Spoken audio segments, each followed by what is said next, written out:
Hi, I am Ina. Welcome to my channel where I talk about my founder's journey and a bunch of other things which spark my interest. And today I will start this video to provide myself a feedback for the previous video. If you watched it, you have probably noticed that it was quite heavily edited. And one of the topics in the past videos was Toastmasters. I was telling you about my story with Toastmasters and how I have been improving in my public speaking. But when I was editing my last video, I cut maybe half of what I recorded just because I was not on the point with how I was speaking. I was using a lot of and ah and and ho. All the you see? Yeah, I was abusing the words connectors which are not very helpful for a proficient public speaker. With this in mind, I will be a little bit more mindful what I say and how I say it, and I will just speaking a little bit slower today, so you are more than welcome to speed up this video, and it's actually more fun to watch it on double speed. Last Monday, me and my co-founder were officially invited to join an accelerator program. This program sent us all the necessary documents and we sent them, and they wanted to review them and let us know whether we tick all the boxes to move forward with the official contract.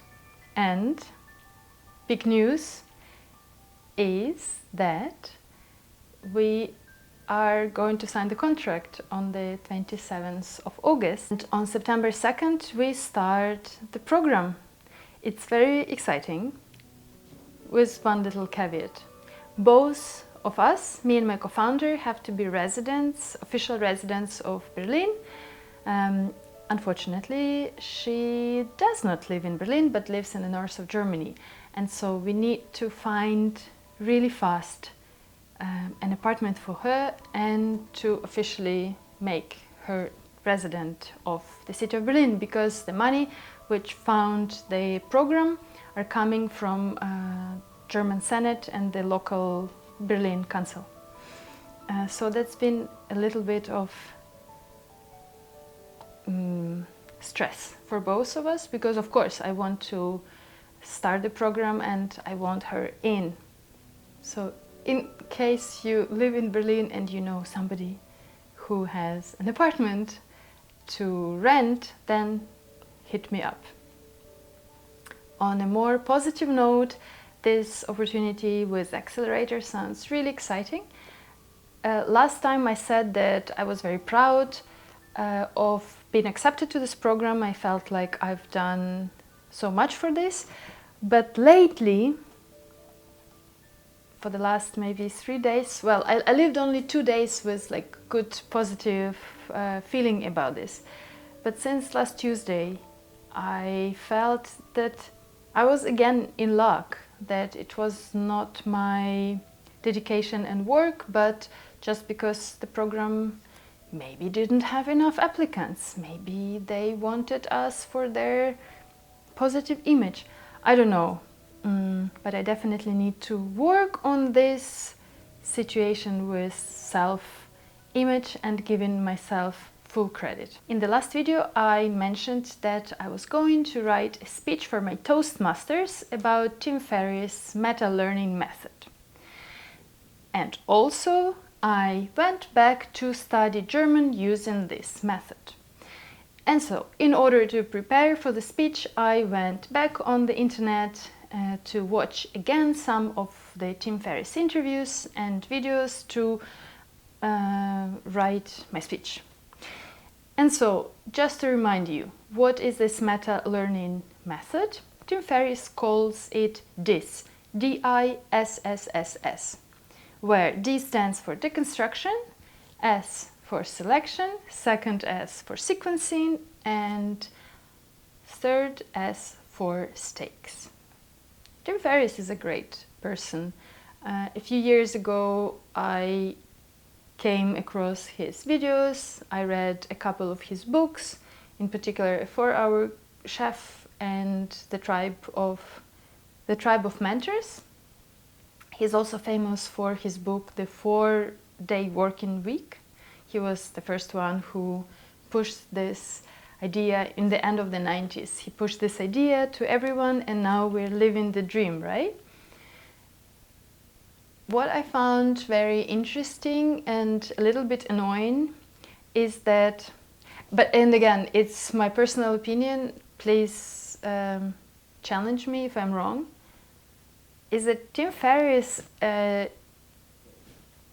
is actually part of this white man's Bay Area club of famous people who hang out with each other and invite each others to podcasts, and I almost have an impression that they write books for each other, because in the end a lot of what is written in Tim Ferriss books, yes, it's applicable to everyone, but in particular he wrote a book, 4-Hour Body, where he did a bunch of experiments on himself. He did a bunch of physical experience on himself. He took blood tests after each of the experiment, and he came up with a certain healthy protocol, including diet and training protocol. And in this particular case, I think that he doesn't really rely a lot on science. He uses just his personal experience and some local fitness guys in their prime anecdotes, and then also that his idea of pushing this diet and the healthy lifestyle is actually applicable really mainly on men. He doesn't take into account women's body. He doesn't take into account the fact that our body composition is slightly different than men. We have a little bit more fat than men, and that we digest and slightly differently. Our metabolism is different, and most importantly, that our hormones are different. And then at a certain stage, we enter menopause. And with menopause, when the hormones change, we also change the way how we process food, digest food, and in general how we exercise, sleep, like a bunch of these things.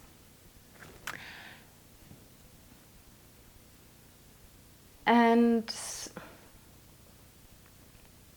so thinking about it made me a little bit annoyed that all of this fancy famous guys from Bay Area, they literally talk to each other and talk in the language which is very common between themselves, but they don't go beyond. I try to Google different keywords such as challenging Tim Ferriss protocols and how Tim Ferriss 4-Hour Body protocol applies to women, but I found very little information about this, and I'm just wondering whether nobody really challenges and calls him out on this, or I don't know, actually. I really don't know. I don't want to now make a speech because I didn't really prepare for this, but I just wanted to share with you this observation that I got out of this research about meta-learning quite annoyed with this bunch of white men who teach other white men what to do. When it comes to German, I continue learning. And again, same as Obsidian, it's been going on for the last 5 days, and I spend every day 25 minutes to learn the vocabulary and sentences connected to the vocabulary. This week my topic is food and drinks, And then I watched videos connected to cooking and eating and food. There is a very nice Franco-German channel, ARTE in French. As a person who pays radio and television tax, you can watch this channel obviously for free and non-stop. So I watch it quite often on my laptop, and they have quite interesting shows, like mini documentary series about different aspects of culture and food. And I particularly love this series of regional foods. So they show a particular region in a particular country in European Union, mostly in European Union, and some foods. They typically follow a family to see also to highlight regional traditions, and I love it. So if you live in France or in Germany, I could not recommend you this channel enough. It's amazing. And I know that they also have a YouTube channel, and some of the shows you can watch on YouTube, even if you live outside these countries. But yeah, so far the motivation is high, method is kind of working, so I can just repeat what I'm doing. I take a particular topic, food and drinks in my case, and then I use AI, I use Claude, ask Claude to suggest me the most frequently used words in this area, in food and drinks universe. Then I also ask to highlight the most important verbs, like cutting, boiling, cooking, etc., etc., etc. Then I also ask the most frequently used adjectives to describe all of this, and then I try to write sentences and create very simple scenarios, like writing a recipe or reciting a recipe, because the speaking part is very important to me. I understand quite a bit, even a lot, but my speaking practice is very low. So I try to speak explaining a recipe or something I do in the kitchen, for example. And then to nail these words in my brain, I use Anki. It's an app. So it's a flashcard app. On one side of the flashcard I write the English word, and then I try to remember how what is this word in German. So far, so good. My aim was to learn 40 words per day, but on this I'm failing. I'm rather learning 20 words a day, but then I try to memorize them, so I have a smaller vocabulary, but it's stronger in the sense where I remember the correct articles and verbs. I don't focus on grammar in this method, at least yet. I'm not focusing on the grammar, and I'm focusing purely on speaking from the first person singular, like I cook, I cut, I do this, I do that, and then the next step will be to using a he or she describing somebody, because I think that yes, it's good to understand the conjugation, but it's really important to just stick with the most frequently used form. And in general, when you speak about something, you either talk about yourself or you talk about somebody else. Then you use even rarely like they or we.